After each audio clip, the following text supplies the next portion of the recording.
Hello everyone, welcome to my YouTube channel. कैसे हो आप सब? आई जस्ट होप आप ठीक होगे। आपकी पढ़ाई कैसे चल रही है? आई थिंक अच्छी चल रही होगी। तो आज की क्लास शुरू करते हैं। लास्ट क्लास में हमारा मार्कर की वजह से ये एक्सरसाइज 1.6 के एग्जाम्पल हमें वहीं से स्टॉप करने पड़ गए थे ना, इसलिए आज मैं फिर से वहीं से शुरू करती हूँ आपका काम। ओके, आज हम क्या करेंगे? कल प्रैक्टिकल प्रॉब्लम फॉर्मूला, जो मोस्ट इंपोर्टेंट फॉर्मूला था वो मैंने बताया था, ठीक है। उसके बाद हम कुछ एग्जाम्पल करेंगे। ओके, एक बार फिर से थोड़ा रिवाइज करवा देती हूँ। फॉर्मूला हमने क्या बताया था कि अगर हमें यूनियन दे रखा है, ठीक है, नंबर ऑफ एन क्या है? Number of A union B. अगर हमें ये निकालना है तो number of elements in A plus number of elements in B minus उनकी क्या थी? इंटरसेक्शन। ओके, इसका डेरिवेशन मैंने लास्ट क्लास में करवा दिया था। ये वाला formula most important formula. Okay, जो एक्सरसाइज 1.6 है ये सारी की सारी इसी फॉर्मूले पे बेस है। इसी में से कभी इन तीन की वैल्यू दे देंगे, इसकी वैल्यू पूछ लेंगे, कभी इन तीन की वैल्यू दे देंगे, इसकी पूछ लेंगे, कभी इन तीन की दे देंगे, इसकी पूछ सकते हैं। ओके, क्वेश्चन की स्टेटमेंट घुमा फिरा के बस इसी फॉर्मूले में से वैल्यूज पुट करनी है और हमें अपना आंसर मिल जाएगा। ओके, तो शुरू करते हैं। एग्जाम्पल करवा देती हूँ मैं एक बारी, उससे आपको ज्यादा अच्छे से समझ आएगा। ओके, प्रैक्टिकल प्रॉब्लम पे बेस है तो इसलिए पूरी वीडियो को पूरे ध्यान से देखना है। ओके, एग्जाम्पल नंबर ये देखो 24 एग्जाम्पल देखो। In a school there are 20 teachers who teach mathematics और फिजिक्स। मैंने बताया था ना, अगर बीच में और आ जाए, स्टेटमेंट में अगर और आ जाए तो उसका मतलब होता है यूनियन, और अगर स्टेटमेंट में एंड आ जाए तो उसका मतलब होता है इंटरसेक्शन। ओके, तो अब यहाँ पे दे रखा है ना, school there are 20 teachers who teach mathematics और फिजिक्स। ओके, अब मैंने क्या बताया था कल कि अगर आपको ए और बी लिखने में कंफ्यूजन होता है तो आप क्या करोगे? जो भी आपको स्टेटमेंट दे रखी है उसी के अकॉर्डिंग अपने जो मेन वर्ड है, कीवर्ड है, उनका आप यूज करोगे। ओके, जैसे यहाँ पे देखो, हु टीच मैथमेटिक्स और फिजिक्स, तो मैथमेटिक्स में हम एम यूज कर लेते हैं और फिजिक्स में हम क्या कर लेते हैं? पी यूज कर लेते हैं। ओके, तो इसमें आपको कंफ्यूजन नहीं रहेगा। फिर और आ रखा बीच में, तो हम बीच में क्या लगेंगे? यूनियन। और यहाँ पे नंबर ऑफ टीचर्स, यहाँ पे कितना हो गए? 20 टीचर्स। नेक्स्ट है, of this 12 teach mathematics and 4 teach both physics and mathematics. इनमें से 12 मैथमेटिक्स पढ़ाते हैं, तो नंबर ऑफ जो मैथमेटिक्स पढ़ाते हैं वो कितनी है? 12। और जो बोथ दोनों, number of M intersection P, जो दोनों पढ़ाते हैं वो कितनी है? 4। अब इसमें क्या पूछा हुआ है? How many teach physics.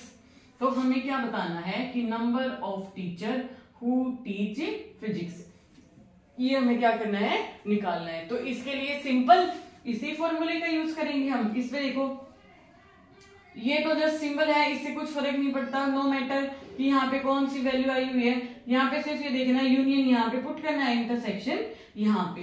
तो एम यूनियन वाली पुट करो, एन यूनियन वाली कितने है? 20 is equal to N of M या एन ऑफ ए की मतलब है। ओके, एन ऑफ पी हमें फाइंड आउट करना है, minus M intersection P, A intersection B, यानी कि 4। ओके, यहाँ पे इनको ऐड करो, 16 plus N of P is equal to 20 और एन ऑफ पी कितना आ जाएगा? 4। Very easy, very simple. सिर्फ ये वाला फॉर्मूला आपको अच्छे से लर्न होना चाहिए, ये पता होना चाहिए कि यहाँ पे यूनियन वाली चीज आएगी N of A, N of B, और माइनस में क्या आ जाएगी? N of A intersection B. इसको ऐसे भी लिख सकते हैं, अगर इस चीज को यहाँ पे लेके आएंगे और इस चीज को यहाँ पे लेके जाएंगे तो सेम फॉर्मूला ऐसे भी लिखा जाएगा कि ए इंटरसेक्शन बी वो क्या किसके इक्वल हो जाएगा? भाई N of A plus N of B minus N of A union B. Okay, these both are same, क्योंकि ये वाली क्वांटिटी को हम इधर लेके आएंगे और इसको इसकी जगह पे रिप्लेस कर देंगे। ठीक है, हुआ क्लियर? नेक्स्ट एग्जांपल,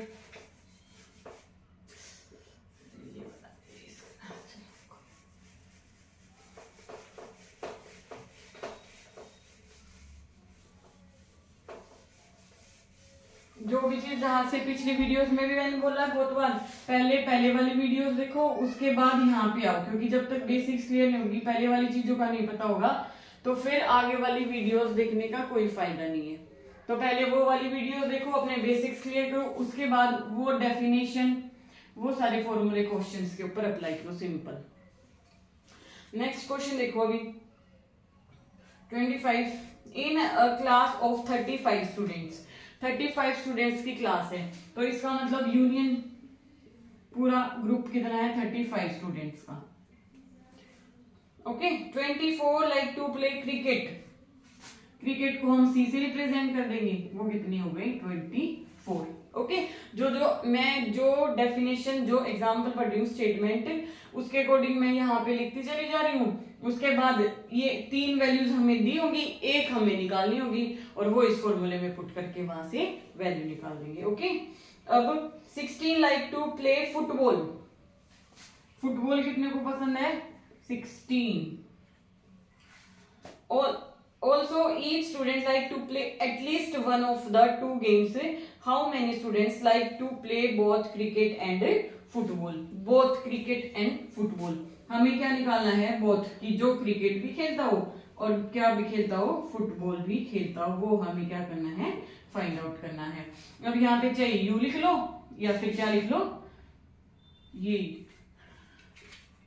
यूनियन, क्योंकि इसने कहा कि हर एक स्टूडेंट कोई ना कोई गेम तो खेलता ही है, यानी कि कोई ऐसे ही एम बैठा है।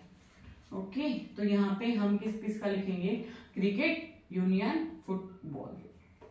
अब देखो हो गया ना सिंपल। अब हमें ये वाली चीज फाइंड आउट करनी है, तो यहाँ पे वैल्यू पुट करो, यहाँ पे करो, यहाँ पे करो, और ये वाला इसका आंसर आ जाएगा। ओके, सिंपल है, बस ये हमें आपको पुट ही करना है, बस इसको पुट कर देना, कोई प्रॉब्लम नहीं।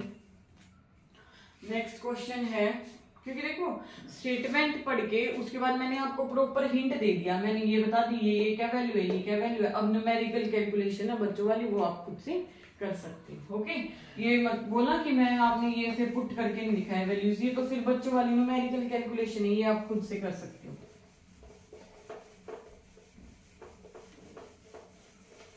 बताया ना, पूरी की पूरी एक्सरसाइज, एग्जाम्पल सारे सारे इसी फॉर्मूले पे बेस्ड क्वेश्चन है सारे सारे। नेक्स्ट एग्जाम्पल देखो, example 27, there are 200 individuals with a skin disorder, 120 has been exposed to the chemical C1, 50 to the chemical C2 and 30 to both the chemical C1 and C2, find the number of individual exposed to। इन्होंने कहा है कि 200 people है, उनको skin की allergy की बीमारी हो गई है केमिकल की वजह से। ओके, तो यहाँ पे हम यूनियन स्टेटमेंट के अकॉर्डिंग हम लिखते चलेंगे, सारे के सारे पीपल कितने हैं, 200। 120 have been exposed to the chemical C1, कि जो केमिकल C1 है उससे कितने डिफेक्ट हुए, 120 पीपल। ठीक है, जो केमिकल C2 है उससे कितने एक्सपोज हुए, 50। और दोनों केमिकल से, दोनों का मतलब N of C1 intersection C2, उससे कितने हुए, 30। तो अब हमें फाइंड आउट करना है क्या, first thing chemical C1 but not C2, कि केमिकल C1 से बट नॉट, यहां पे हमें क्या निकालना है, C1 से तो अफेक्ट हुए हैं बट C2 से नहीं, यानी कि सिर्फ C1 का निकालना है, और उसमें से हमें C2 क्या कर देना है, माइनस। बताया था ये वाली चीज मैंने बताई थी कि केमिकल C1 से जितने इफेक्ट हुए लेकिन C2 से नहीं, तो C1 में से हम C2 को क्या कर देंगे, रिमूव कर देंगे। वेन डायग्राम से समझाती हूँ, कई बार ना वेन डायग्राम से क्वेश्चन बहुत ज्यादा इजी हो जाता है, फटाफट से हमें वेन डायग्राम को देख के ही उसका आंसर पता चल जाता है। ठीक है, इसलिए बहुत सारे क्वेश्चंस में वेन डायग्राम की हेल्प से हो जाएगा, बहुत सारे क्वेश्चन में डायरेक्ट फॉर्मूला लग जाएगा। अब ये वाला पोर्शन देखो, ये मान ले ये पूरा का पूरा गोला क्या है, C1 है, और ये पूरा का पूरा गोला क्या है, C2। ठीक है, अब ये वाला क्या है, C1 इंटरसेक्शन C2। ठीक है, ये बीच वाला पोर्शन बताया था ना कि ये C1 minus C1 intersection C2, और ये पूरा का पूरा क्या है C1। तो अब हमें निकालना है कि सिर्फ तो जो ये वाला पोर्शन बच गया यहां तक का, ये क्या है कि हमने C1 में से C2 माइनस कर दिया। अब C2 कहाँ है, C2 है C1 माइनस मतलब C1 इंटरसेक्शन C2, ये रहा C2। अब ये वाला पोर्शन देखो, अब ये वाला पोर्शन क्या बच गया कि हमने क्या किया, C2 में से C1 माइनस कर दिया। अब हमें निकालना क्या है, अब यहाँ पे देखो पूरा का पूरा C1 कितना दे रखा है, n ऑफ C1 कितना दे रखा है 120। अब इसके इंटरसेक्शन बोथ में कितना है 30, ये वाले C1 इंटरसेक्शन C2 की वैल्यू कितनी है 30। हमें निकालना क्या है C1 माइनस C2, तो हम क्या करेंगे जो पूरा का पूरा C1 है उसमें से क्या माइनस कर देंगे C1 इंटरसेक्शन C2, तो वो हमारा क्या जाएगा C1 माइनस C2। समझ आ रहा है, एक बार और फिर से बता रही हूं, यहाँ कहां पे बताओ, इसका आंसर तो वेन डायग्राम से ही आ गया ना, फिर से एक बार फिर से बता रही हूँ।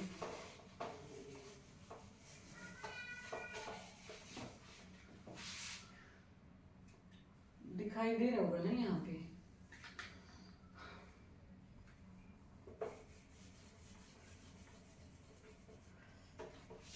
यहाँ पे देखो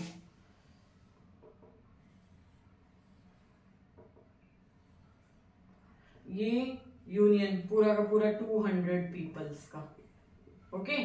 ये वाला मैंने बना दिया जो C1 से इफेक्ट हुए हैं, ये वाला मैंने बना दिया जो C2 से इफेक्ट हुए हैं। जो दोनों में कॉमन है उसको कॉमन को हम क्या बोलते हैं C1 इंटरसेक्शन C2, और उसकी वैल्यू हमें कितनी दी हुई है 30। ये हमें क्वेश्चन में दिया हुआ है, ये हमें क्वेश्चन में दिया हुआ है। अब पूरे के पूरे C1, ये पूरा का पूरा C1 है, ये पूरा का पूरा C2 है। अब पूरे के पूरे C1 की वैल्यू कितनी दे रखी है 120,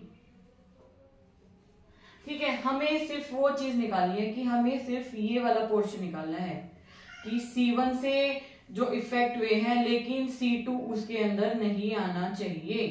तो C2 कहाँ पे है, सिर्फ यहाँ पे है, वो हमने अलग कर दिया। इसका मतलब जो टोटल C1 है, जो टोटल C1 है उसमें से इंटरसेक्शन वाला पार्ट अगर हम माइनस कर देंगे तो वो सिर्फ क्या आ जाएगा, वो सिर्फ कितना क्या आ जाएगा जो सिर्फ C1 से। सिमिलरली हमें क्या करना है कि C2 का दिखाना है कि जो सिर्फ C2 से हुए हैं इफेक्ट C1 से नहीं हुए हैं। अब टोटल C2 हमारे पास कितना है 50, टोटल C2 हमारे पास क्या है 50। अब हमें सिर्फ ये वाला पोर्शन निकालना है, तो ये वाले पोर्शन निकालने का मतलब इस पूरे गोले में से ये इंटरसेक्शन वाला पार्ट हम क्या कर देंगे माइनस कर देंगे। और 50 पूरा C2 कितना दे रखा 50 और इंटरसेक्शन में कितना है 30, तो ये कितना आ जाएगा 20, ठीक है। इसमें देखो मैंने फॉर्मूला भी यूज नहीं किया, सिर्फ वेन डायग्राम में उनकी वैल्यूज पुट की और यहाँ पे आंसर आ गया, क्योंकि ये तो आपको दिख ही रहा है C1 का मतलब ये पूरा गोला, और सिर्फ C1 C2 नहीं होना चाहिए, सिर्फ C1 से अगर हमें इफेक्टेड निकालने हैं तो उसके लिए पूरे C1 में से जहां पे C1 इंटरसेक्शन C2 है उसको चीज को हम क्या कर देंगे माइनस कर देंगे, तो वो हमारा सिर्फ C1 और सिर्फ क्या जाएगा C2। ओके, आई थिंक अब तो क्लियर हो ही जाना चाहिए। देखो फॉर्मूला भी यूज नहीं किया मैंने, वेन डायग्राम से ही समझा दिया। ओके, नेक्स्ट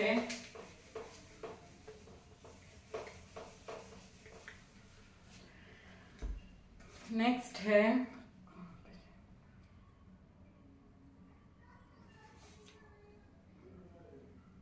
केमिकल C1 और केमिकल C2। थर्ड पार्ट पे आ गई ना, ये मैंने समझा दिया कि केमिकल सेकंड वाला पार्ट की सिर्फ केमिकल C2 से और C1 से नहीं, तो इसका आंसर क्या आ जाएगा वही कि पूरे के पूरे C2 में से वो पार्ट माइनस कर देंगे जिसमें C1 भी है, और C1 किस में है C1 इंटरसेक्शन C2 में, तो पूरे के पूरे C1 में से हम C1 इंटरसेक्शन C2 माइनस कर देंगे तो C1 से इफेक्टेड। C2 में से C1 माइनस C2 इंटरसेक्शन को हम अगर माइनस कर देंगे तो वो किसका आ जाएगा C2 का। ओके, नेक्स्ट है the number of individual exposed either to chemical और की वैल्यू आ गई,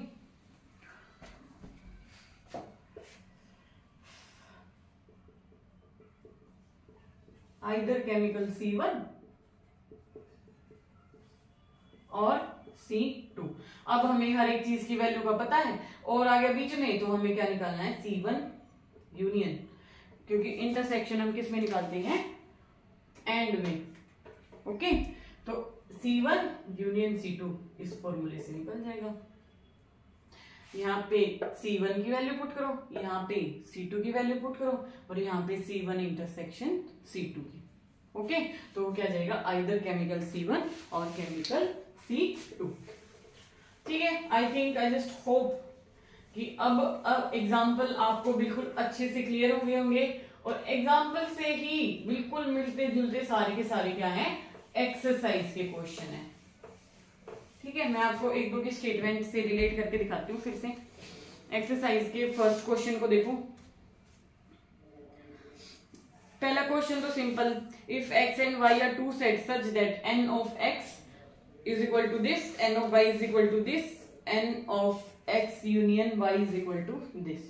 ठीक है, यहाँ पे मैं डायरेक्ट फॉर्मूले में वैल्यूज पुट कर दी। यूनियन की वैल्यू 38 दे रखी है, x की वैल्यू 17 प्लस y की वैल्यू 23 और हमें निकालना क्या है, a इंटरसेक्शन b या फिर x intersection y।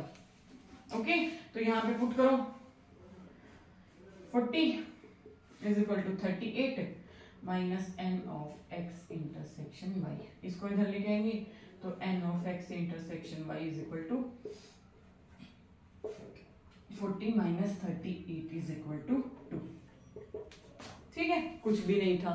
Second question देखो, if x and y are two sets such that x union y has 18 elements, x has 8 elements, y has 15 elements, how many elements does intersection? तो उनकी intersection में कितने element होंगे, फॉर्मूले में values put करनी है और कुछ नहीं। इन अ ग्रुप ऑफ 400 पीपल, मतलब मतलब यूनियन कितना दे रखा है, 400। अब 250 can speak Hindi, n of h की वैल्यू कितनी दे दी, 250, n ऑफ e की वैल्यू कितनी दे दी, 200। How many peoples can speak both Hindi and English. अब हिंदी एंड इंग्लिश आए तो अब हमें उनकी क्या निकालनी है, इंटरसेक्शन। तीनों चीजें दे दी ये वाली और हमें उसकी इंटरसेक्शन पूछ ली, बस सिंपल।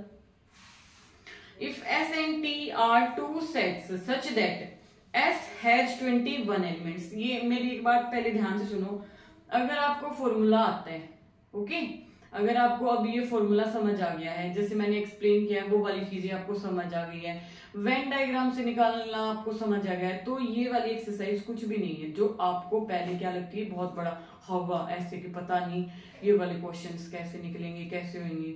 ओके, तो जो मैं समझाती हूँ बिल्कुल बेसिक चीजें समझाती हूँ, बिल्कुल बेसिक आवाज में, वॉल्यूम में, बिल्कुल बेसिक लैंग्वेज में समझाती हूँ, तो उस चीज को ना आप ऐसे कि जिसको आप बहुत जल्दी कैप्चर कर पाओ। तो ये वाली चीजें बिल्कुल बच्चों वाली फील होंगी, फिर आपको ये लगेगा कि मैथ बहुत टफ है। जिस बच्चे को ये लगता है कि मैथ बहुत टफ है, मैं उसी के लिए मैथ को इतना इजी बना दूंगी। अगर आप कंटिन्यूटी के साथ मेरी हर एक वीडियो देखेंगे, लाइक करना है और शेयर करना और सब्सक्राइब करना चैनल, ताकि नई जो वीडियोस हैं वो फटाफट से आपके पास से पहुंचे। ओके, तो बिना झिझक के डेली जो मैं वीडियो बनाती हूँ बिल्कुल इजी लैंग्वेज में ट्रांसफर करके आप लोगों के लिए, तो उसको ध्यान से देखना है और एक बारी में ही आपको आई होप की क्लियर हो जानी चाहिए चीजें, और फिर उन डेफिनेशंस को आपको सिर्फ एग्जांपल्स पे, क्वेश्चंस पे अप्लाई करना है, तो आपके लिए वो चीजें बहुत इजी हो जाएंगी। ओके, अब ये देखो क्वेश्चन नंबर 4 देखो, if s and t are two sets such that s has 21 elements, t has 32 elements और उनके इंटरसेक्शन में कितने 11 एलिमेंट्स, तो how many elements does s union t। Simple, फिर से वही फॉर्मूले के अंदर पुट कर दो, सारे के सारे बिल्कुल इजी है, बेसिक फॉर्मूला है। मैंने बताया ना, जो बेसिक फॉर्मूला है वो आपको आना चाहिए, उसके बाद चाहे वो क्वेश्चन को किसी भी लैंग्वेज में घुमा के आपको दे दे तो आपको कंफ्यूज नहीं होना, सिर्फ आपको पता होना चाहिए कि यहाँ पे ये वाली चीज हमें पुट करनी है। क्वेश्चन नंबर 5 भी ऐसे ही है, इसमें क्या दे रखा है, बाकी सारी एन ऑफ वाई की वैल्यू पूछ रखी है तो यहाँ से वैल्यू निकाल देना। फिर 6 question, in a group of 70 people 37 like coffee, वही एन ऑफ यू कितना दे दिया 70, एन ऑफ सी कितना दे दिया 37, 52 like T and each person like at least, फिर से वही एग्जांपल करवाया था, टी वाले इतने हो गए तो बोथ कॉफी एंड टी मतलब उनका क्या निकालना है intersection. In a group of 65 people 40 like cricket, 10 like both cricket and tennis, how many like tennis, फिर वही टेनिस का क्या इंटरसेक्शन दे रखी है। In a committee 50 people speak French, same है how many speak at least one of these 2 languages, तो at least one निकालना है कि या तो ये बोलता हो या ये बोलता हो, ठीक है। ये मैंने एग्जांपल में अभी बताया था कि आइदर विद केमिकल C1 और केमिकल C2, सेम क्वेश्चन है बिल्कुल, यूनियन निकालना है।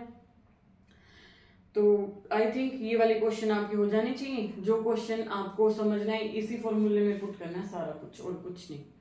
एक आधा क्वेश्चन जो अलग था वो मैंने आपको वेन डायग्राम से डायरेक्ट बिना फॉर्मूले का यूज किए वो वाली चीज मैंने आपको बता दी। तो ये वाले क्वेश्चंस ट्राई करना और चैनल को शेयर एंड सब्सक्राइब करना, याद से लाइक करना। जो चीज समझ नहीं आ रही है वो कमेंट करके बताना और जो चीज समझ आ रही है वो भी बताना कि आपको कितने % मेरा पढ़ाया हुआ समझ आ रहा है। Okay, thank you so much.